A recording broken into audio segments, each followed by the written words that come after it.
ఈ ఎంసెట్ లేదా ఎఫ్సెట్లో మంచి ర్యాంక్ రాని విద్యార్థులకు బెస్ట్ ఆల్టర్నేటివ్ సిఎస్ఈఎంఏ కోర్సులు అడ్మిషన్లు జరుగుతున్నవి. నమస్కారం, సుమన్ టీవీకి స్వాగతం. నేను మానస. ఈ రోజు మనతో పాటు ఉన్నారు ప్రముఖ కవయిత్రి, అలాగే విశ్వ నియమాల ప్రచారకురాలు డాక్టర్ లక్కరాజు నిర్మల గారు. వారితో మాట్లాడదాం. విశ్వానికి సంబంధించి ఇంకా మనకు తెలియని ఎన్నో ఆధ్యాత్మిక రహస్యాల గురించి కూడా మనం అడిగి తెలుసుకునే ప్రయత్నం చేద్దాం. అమ్మ నమస్కారం. అమ్మ నమస్తే. చాలా సంతోషంగా ఉంది ఈ రోజు మీతో మేము మాట్లాడడం, అలాగే ఇంటర్వ్యూ చేయడం అనేది. విశ్వం గురించి చాలా చెప్తూ ఉంటారు, ఇప్పటికీ కూడా ఎన్నో విషయాలు చెప్తూ ఉన్నారు, రహస్యాలని చెప్పొచ్చు అవన్నీ కూడా. సో విశ్వం మనిషి ఏదనుకుంటే అది ఇస్తుంది అని చెప్తూ ఉంటారు ఎక్కువగా మీరు. అప్పుడు నాకు అనిపించింది క్వశ్చన్ అడుగుదాం, మీరు ఎప్పుడైనా కనిపిస్తే అనుకున్నాను. ఆ క్వశ్చన్ ఫస్ట్ అడుగుతాను. నిజంగా విశ్వం మనకు అందిస్తుంది, అంత పవర్ఫుల్ విశ్వం మనందరికీ తెలుసు, ఆ విశ్వంలోనే మనం ఉన్నాం కాబట్టి మరి మనిషి విశ్వం అందిస్తుంది అంటే మనిషి రిసీవ్ చేసుకోవడానికి ఏ విధంగా రెడీగా ఉండాలి, అసలు మనిషి ఏ విధంగా ఉంటే విశ్వం మనం కోరుకుంది మనకు అందిస్తుంది అంటారు? చాలా ఈజీ క్వశ్చన్ అడిగావు, కష్టమైంది ఏం కాదు, చాలా ఈజీ క్వశ్చన్ అడిగావు. అయితే విశ్వ నియమాలు అనే పుస్తకం నేను రాయడం జరిగిందమ్మా.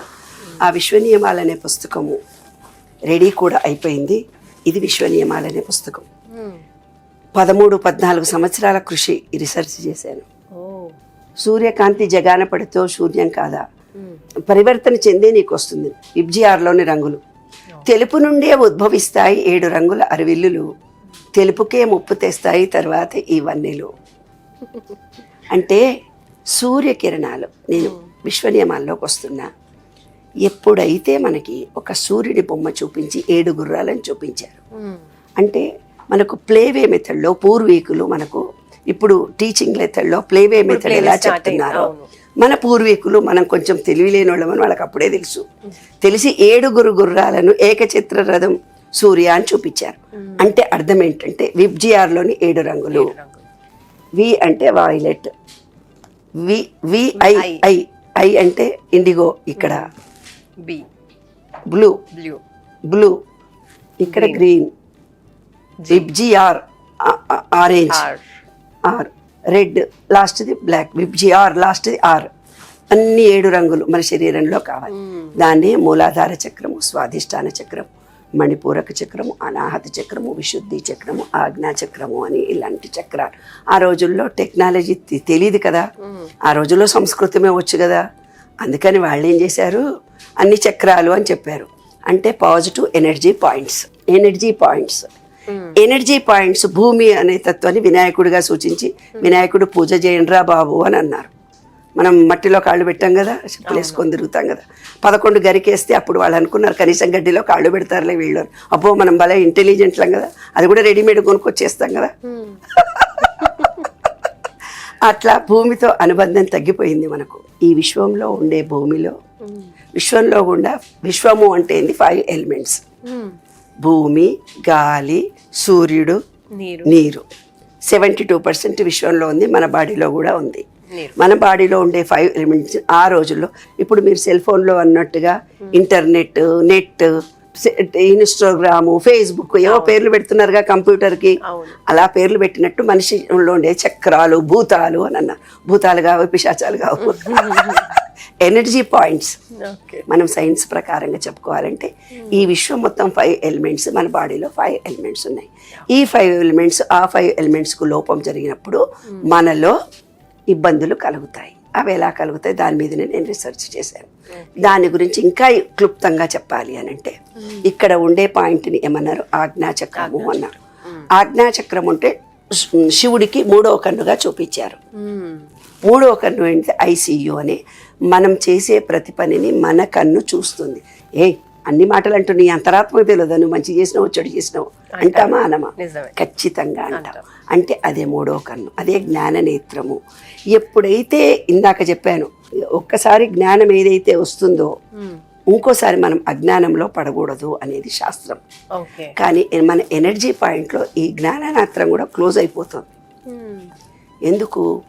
ఎప్పుడైతే మీలో పూర్తిగా ఇది ఆత్మ అన్నారన్న, ఆ రోజుల్లో ఆత్మ అన్నారు అంటే ఎనర్జీ పాయింట్.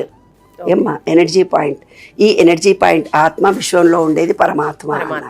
వాళ్ళు 2 పదాలు చెప్పారు, నేను విశ్వము అంటున్నాను, ఆయన పరమాత్మ అన్నారు.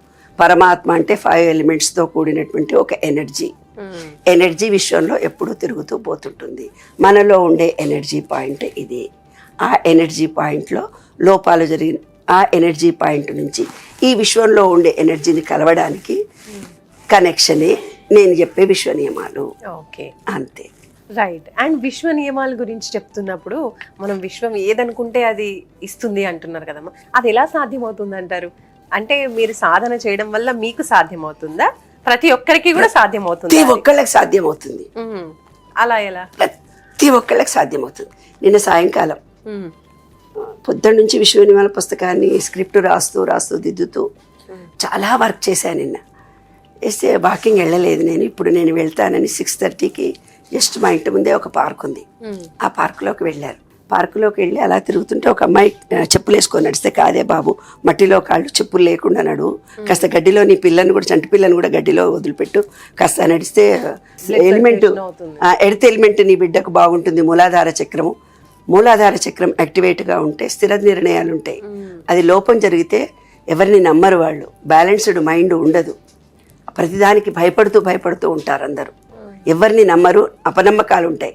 జీవితంలో ఒక స్థిర నిర్ణయ శక్తి ఉండదు. నేను ఈ రకంగా బ్రతకాలనే ఆలోచన కూడా వాళ్ళ దగ్గర ఉండదు. అది పాయింట్.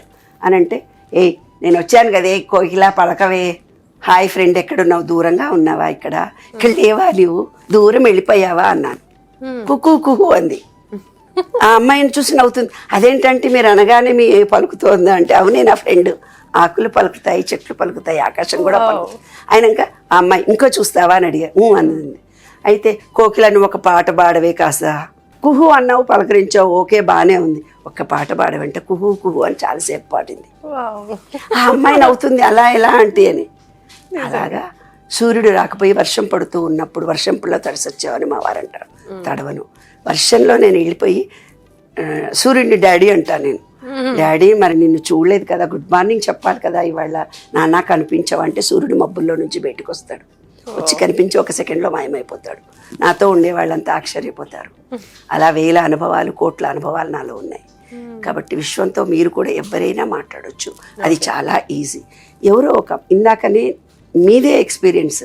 నేను విశ్వనియమాల్లో మిమ్మల్ని చూసినప్పుడు అనుకోకుండా మీరు ఇవాళ కలిశారు మేడం అంటే, మీ మనసులో విశ్వనియమాలు కలిసినటువంటి మేడం నాతో కలిసి ఉంటే బాగుండేది మీ మనసులో ఒక సంకల్పం కలిగింది.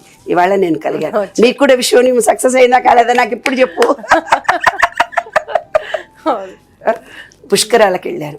పుష్కరాలకు వెళ్ళి 100 మంది అక్కడ దర్శనం చేసుకుంటున్నారు. కొంచెం మేము వివి అయిపోయినాం కాబట్టి మేము కొంచెం డైరెక్ట్గా వెళ్ళాం. మేము పెద్దవాళ్ళమి వెళ్ళి దర్శనం చేసుకుంటూ ఒక ఆమె నమస్తే అని ఒక గుంపు వచ్చారు. ఎవరు అంటే, టీవీలో మాట్లాడతారు కదా మేడం, యూట్యూబ్లో మేము చూసినాము మిమ్మల్ని, చాలా బాగా మాట్లాడతారు మీరు, మీ మాటను మీ నవ్వు మాకు నిరంతరం కనిపిస్తూనే ఉంటుంది. అబ్బా మేడం కనిపిస్తే బాగుండన్నారు, మీరు కనిపించేశారు మేడం అంది.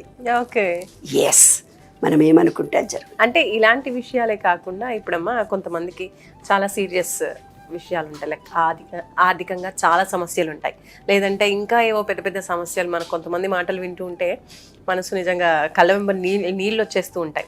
అంత బాధాకరమైన పరిస్థితులు అనుభవిస్తూ ఉంటారు. మరి అలాంటి వాళ్ళకి కూడా విశ్వం నుంచి వాళ్ళు ఇట్లా కోరుకుని ఈ సమస్యలు తగ్గిపోవాలను, లేదంటే వాళ్ళకి ఆర్థిక సమస్యలు ఉన్నాయి అంటే వాళ్ళ బాధ, వాళ్ళు కోరుకున్న కోరిక నిజమైంది అయ్యింటే ఖచ్చితంగా అవుతుందంటారా?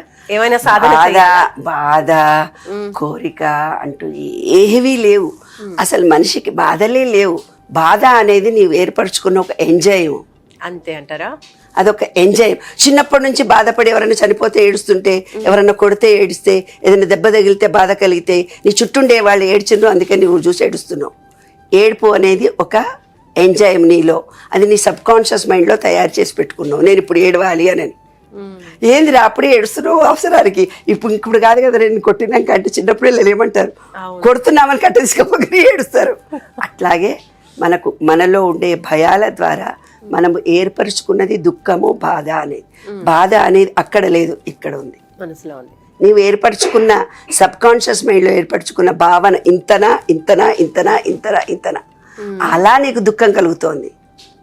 దుఃఖం అనేది బయట ఎక్కడా లేదు, కాలం అనేది ఎక్కడా లేదు, ఇంకోటి సంతోషం అనేది కూడా ఎక్కడా లేదు, మనలోనే ఉంది. ఎస్, నిరంతరం మీరు ఎలా సంతోషంగా ఉండగలుగుతారు అంటే కొన్ని భావాలతో నేను డిగ్నిటీ ఉంటే నన్ను గౌరవిస్తారు, నేను ప్రేమగా ఉంటే గౌరవించరు అన్న భావాలు మనలో ఉన్నాయి కదా. అలా మనం ఎప్పుడు అంటే ఇట్ ఈజ్ రైట్. ఒక హెడ్ మిస్ట్రెస్గా ఉన్నప్పుడు చీప్గా నవ్వుతూ మాట్లాడే సందర్భంలో మాట్లాడగలగాలి, కానీ ఎప్పుడు డిగ్నిటీగా ఉండాలి. అలా ఉండకపోతే అడ్మినిస్ట్రేషన్ నడవదు. ఒక పోలీస్ ఆఫీసర్ స్ట్రిక్ట్గా ఉండాలి, దట్ ఈజ్ ఆయన డ్యూటీ. అలా ఉన్నంతసేపు అదే అతని జీవితం కాదు అని అతను గుర్తించుకోగలగాలి. అప్పుడు ఏవో యూట్యూబ్లో చాలా చూస్తున్నాను, రిటైర్ అయిన ఆఫీసర్ వచ్చి కాలు మీద కాలేసుకొని నన్ను అందరు గౌరవించే వాళ్ళు ఇప్పుడు ఎవడు పట్టించుకోవట్లేదు నన్ను అని వస్తున్నాయి. పార్కులో కూర్చుంటే ఆఫీసర్ అంట, అప్పుడు ఆఫీసర్ కాబట్టి నమస్తే సార్ నమస్తే. ఒక పొలిటికల్ లీడర్ అయినప్పుడు వాడిని ఓహో అంటారు. వాడు అక్కడి నుంచి ఆ 2 ఏళ్ళు పార్టీ పోగానే వాడిని ఎవడు గౌరవించారు. కాబట్టి సంతోషం అనేది కాలం కూడా మీరంటారు కాలం సరిపోతలేదు, నాకు టైం సరిపోతలేదు, టైం సరిపోదు అనుకుంటే సరిపోదు, ఉన్నది అంటే ఉన్నది. కాలం నీ చేతుల్లో ఉంది, బాధ అనేది కూడా నీ చేతుల్లోనే ఉంది. కాలం మారుతుంది, మనుషులం మారుతాం, కాలం మారదు. అది సత్యం. విశ్వ నియమాల్లో సత్యాలు ఇవన్నీ. ఇప్పుడు కొంతమంది ఈజీ మనీకి అలవాటు పడిపోయారు, మనం చూస్తున్నాం. రకరకాల వేస్లో వాళ్ళు డబ్బులు సంపాదించడానికి, కష్టపడకుండా సంపాదించడానికి ప్రయత్నిస్తున్న వాళ్ళు యంగ్స్టర్స్ చాలా మందిని చూస్తున్నాం, రకరకాల వేస్. సో మరి అలాంటి వాళ్ళకి ఇప్పుడు ఈ విషయం తెలిసిందనుకోండి, విశ్వం నుంచి కూడా వాళ్ళు కోరుకుంది అంటే వాళ్ళకి కావాల్సిన డబ్బు రావాలి అని వాళ్ళు ప్రయత్నించారనుకోండి, అలా వస్తుందా అంటే, లేదా మన కోరిన కోరికలో నిజాయితీ ఉండాలా? ఎస్, ఇది సత్యం. ఇప్పుడు కావాల్సింది మేము ఎన్నో యూట్యూబ్ ఛానళ్ళలో చూస్తుంటాను. 2 ఒత్తులు వేయాలన్నా దీపం పెట్టడానికి, 3 ఒత్తులు వేయాలన్నా, 2 ఒత్తులు 3 ఒత్తులు కాదే దీపం పెట్టే వాళ్ళు ఉంటే చాలు ఈ రోజుల్లో. ఇంకోటి, ఒక అబ్బాయి నన్ను అడిగాడు, అసలు మూలాధార చక్రం అంటే ఏంటమ్మా, మాకు తెలియనే తెలియదు. ఆ చక్రాలు ఎక్కడుంటాయి, బయట ఉంటాయా లోపల ఉంటాయా? Is it right? చెప్పేవాళ్ళు ఎవరు లేరు మనకి. ఇవాళ మాకు డబ్బు సంపాదించుకోవాలి అంటున్నారు, కానీ మానవతా విలువలు కొన్నింటిని మనం పాటించాలి. అబద్ధాలు చెప్పకూడదని, ఒకళ్ళని చూసి ఈర్షపడకూడదని, సెల్ఫిష్గా ఉండకూడదని, నువ్వు ఎలా ధర్మంతో నీ డ్యూటీ నువ్వు కరెక్ట్గా చేస్తే దాని నుంచి వచ్చిన డబ్బులే నీ జీవితము అని ఎవరు మనకు చెప్పలేదు కదా. నువ్వు డబ్బులు సంపాదించావు. ఇప్పుడు డ్రైవర్ వస్తుంటే కారులో డ్రైవర్ చెప్తున్నాడు, నేను ఒక అమ్మాయిని ప్రేమించాను 3 ఏళ్ల నుంచి, ఆ అమ్మాయి నా గర్ల్ ఫ్రెండ్, నా దగ్గర మళ్ళీ ఊరికే పైసలు అడిగితే ఇస్తూ పోతున్నా. నేను ఆటో నడిపేవాడిని, ఆటో కూడా వద్దు, నువ్వు కారు కావాలంటే నేను వాళ్ళ కారు కొన్నా, 8 లక్షలు అప్పు చేసి 3 రోజుల నుంచి మాట్లాడుతులేదమ్మా. నువ్వు ఇంత పెద్ద మనిషివు కదా, నువ్వు విషయనియమాలు చేసినావు కదా, నీ మాటలు చూస్తే నాకు ధైర్యం అర్థమై నాకు ఆ అమ్మాయి మాట్లాడుతుంది లేదా అమ్మ అని అడుగుతున్నాడు. మరి ఏం చెప్పారు ఆన్సర్ మీరు?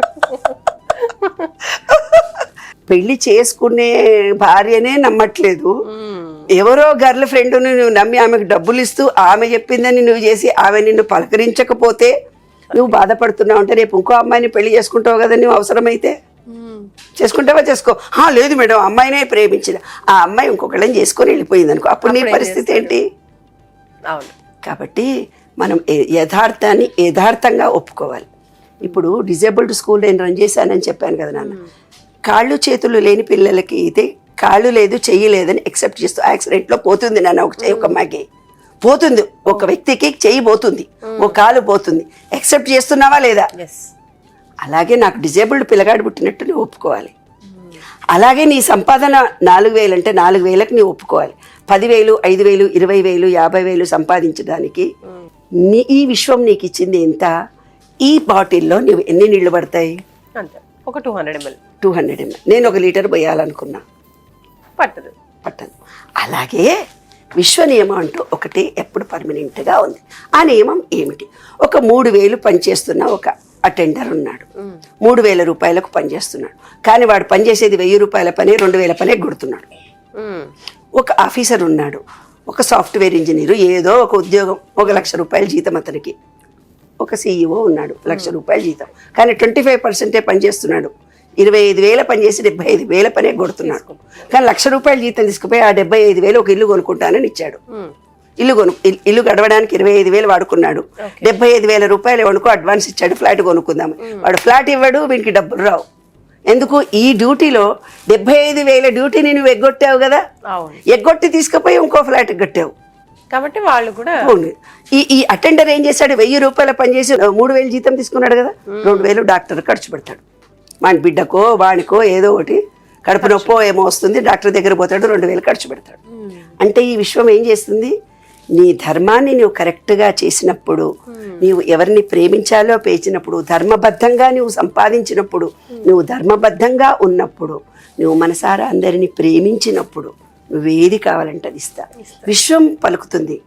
విశ్వం పలకడం చాలా ఈజీ, మనీ సంపాదించడం చాలా కష్టం. మనీ అనేది ఒక ఎనర్జీ, ఆ ఎనర్జీ లెవెల్స్ నీలో ఉండాలి, అప్పుడే నీకు డబ్బు వస్తుంది. రైట్ అమ్మా, థ్యాంక్ యూ.